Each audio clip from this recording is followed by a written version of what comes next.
Recemos por el clamor de la tierra. Si tomamos la temperatura del planeta, nos dirá que la tierra tiene fiebre.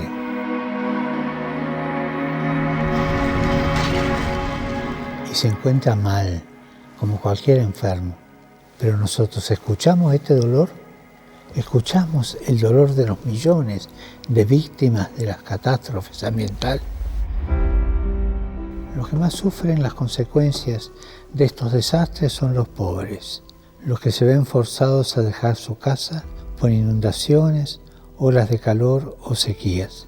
Hacer frente a las crisis ambientales causadas por el hombre, como el cambio climático, la contaminación o la pérdida de la biodiversidad, pide respuestas no solo ecológicas, sino también sociales, económicas y políticas.